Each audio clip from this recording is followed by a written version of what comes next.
Olá, galera que está ouvindo o podcast Entre Historiadores. Eu me chamo Maíla. Eu me chamo Letícia. E eu me chamo Pedro.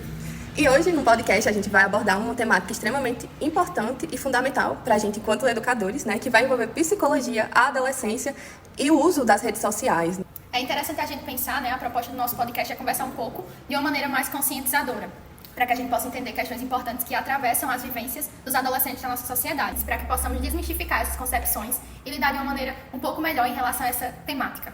E desnaturalizar essas questões envoltas sobre a adolescência. É importante dizer que esse é um trabalho da disciplina de Psicologia da Adolescência ministrada pelo professor Leonardo. É interessante a gente pensar que nas últimas décadas, nos últimos anos, há uma expansão das redes sociais e há um avanço tecnológico muito forte.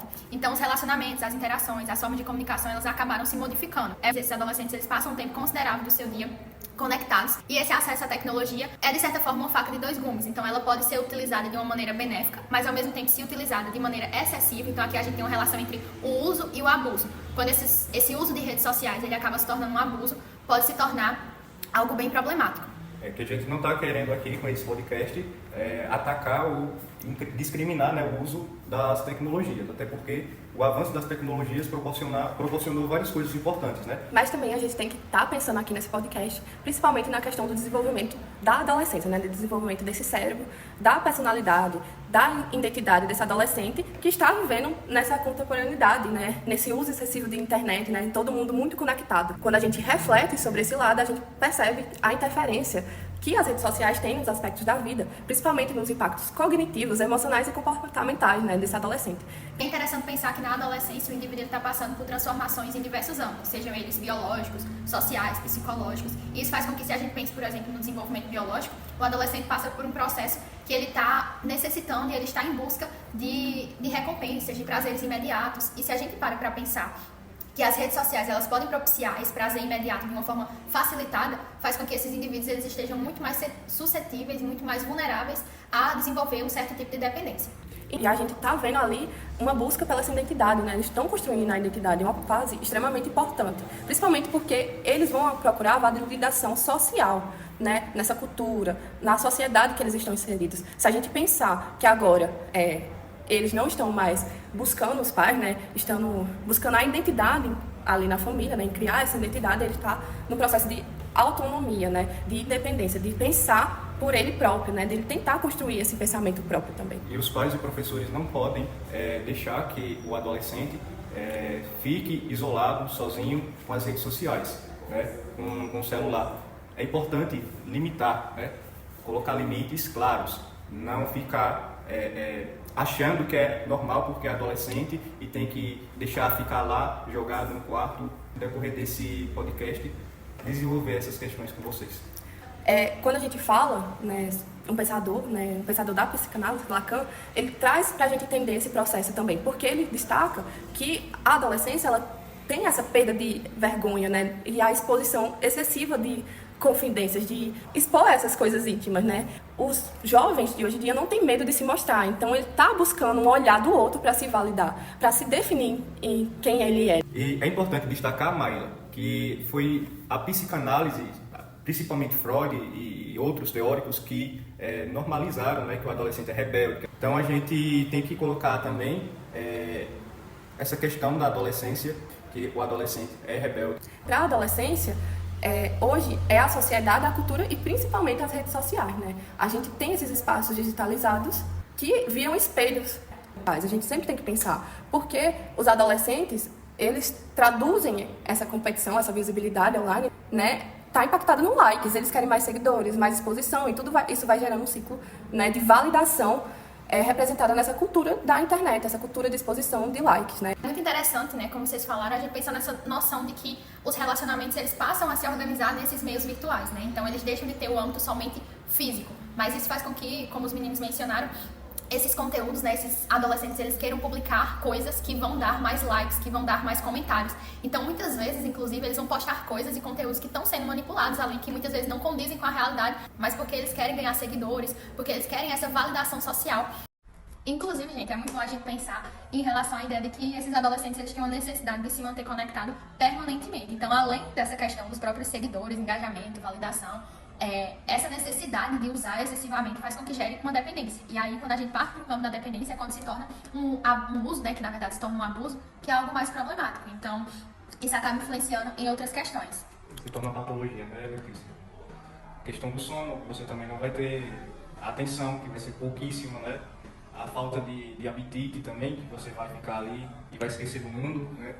E tantas outras questões, né? Que a gente percebe que não é só uma coisa interna, né? Ela tem a questão interna, mental, mas também leva para a questão física, né? Então, um pouco da gente também vai sentir essa dependência, né? É como se fosse um vício mesmo, é como se fosse uma droga, né? O álcool, alguma coisa assim.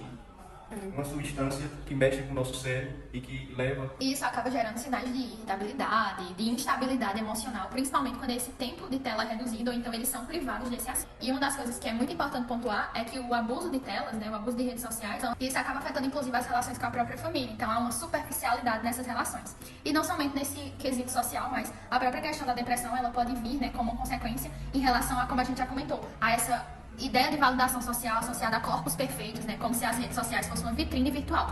Então, há um sentimento de inadequação, há um sentimento de baixa autoestima e até mesmo de isolamento, sem contar com a ideia, né, e com a noção que acaba se propiciando nesse espaço do cyberbullying. Então, essa sensação de que você está sendo isolado, as próprias agressões virtuais, né, acaba com que isso afete o adolescente, o psicológico. E não somente isso, mas como a gente já comentou, tem a própria questão de que a vida acadêmica, nós como educadores, é importante que a gente pense que a vida acadêmica acaba sendo afetada porque esses estímulos muito altos, né, fazem com que o adolescente ele acabe desenvolvendo uma desatenção, uma hiperatividade em relação a coisas que precisem demandar mais tempo, como aulas ou atividades em sala de aula. É isso mesmo, Letícia. E também tem a questão da automutilação, né? Da autolesão.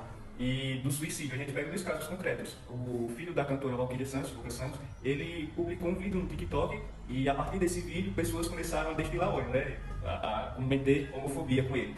Ele não aguentou e cometeu suicídio. E também tem o caso da Baleia Azul, onde os desafios, né, faziam as crianças e os adolescentes se colocarem em perigo, né, se automutilarem. E isso é uma coisa que os pais têm que ter atenção dentro de casa. E os professores também, dentro das escolas, né? Então a comunidade tem que trabalhar em conjunto para que essas coisas não passem ilesas, né? Porque quando há uma omissão em relação a essas situações, acaba gerando ainda mais conflitos, ainda torna a situação ainda mais problemática. A própria ideia de que a omissão ela acaba gerando uma deseducação. Então é importante que a gente fale sobre esses temas abertamente, que a gente desmistifique e desnaturalize as noções de que o adolescente ele precisa ser colocado separado da sociedade e a própria ideia de enxergar esses indivíduos como pessoas problemáticas e ver a adolescência pelo viés da aborrecência, né? São sujeitos e precisam ser tratados como tal. Quando há a educação, a gente proporciona um mundo virtual onde os benefícios se fazem presentes, como a conexão e comunicação, o acesso à informação, a expressão criativa, oportunidades profissionais, conscientização e ativismo. Ou seja, perceba que o problema não é a internet em si, mas o excesso. O excesso é que estraga. Como aquele velho ditado, né? Tudo em excesso acaba fazendo mal. Então, se os professores, os pais, a sociedade como um todo, estiverem em conjunto, trabalhando em conjunto, os psicólogos também, né, é importante destacar aqui, os psicólogos também, haverá um espaço saudável, um espaço onde os nossos jovens, nós todos, poderão aproveitar sem causar mais estragos, mais danos para si e para o outro. É importante que seja promovido esse uso responsável, né? Não se trata de dizer que não se utilizarão mais redes sociais, até mesmo porque no nosso mundo, na nossa sociedade, isso é um pouco impensável. Mas, na verdade, promover esse uso que seja responsável para que esses adolescentes eles possam ter melhorias no seu bem-estar mental. Então, utilizar as tecnologias de uma forma positiva. É muito importante essa questão da integração entre a família, a escola, a sociedade, para que haja uma melhoria nessa qualidade de vida dos adolescentes. E aí, se a gente for pensar em possibilidades práticas, né, é interessante que tanto a escola, quanto a família, quanto a sociedade pense em indicar e estimular esses adolescentes para que eles tenham auxílio psicológico, né? Tanto em questão ao diagnóstico precoce, quanto para lidar com esses conflitos que acabaram já se desenvolvendo nos adolescentes. Então, não somente preventivos, mas de resolver, de fato, os que já estão com problemas e com consequências evidentes. E aí, além disso, é importante que a gente incentive nesses adolescentes a prática de atividades que sejam de uma forma mais offline. Então, por exemplo, atividades físicas que, além de tirar eles das telas, vai trazer benefícios físicos para o seu próprio desenvolvimento. Até mesmo a questão de estimular eles a hobbies. Então, é importante que haja um equilíbrio e um estímulo para que a vida desses indivíduos, elas haja uma interligação entre momentos tanto online quanto offline. Tanto o mundo real quanto o mundo virtual. É importante a gente traga uma qualidade de vida para esses adolescentes, né? Um suporte emocional. E a gente deixou aqui algumas indicações para a gente refletir em outros formatos, não só de podcast. É isso, gente. Hoje o nosso podcast vai ficando por aqui.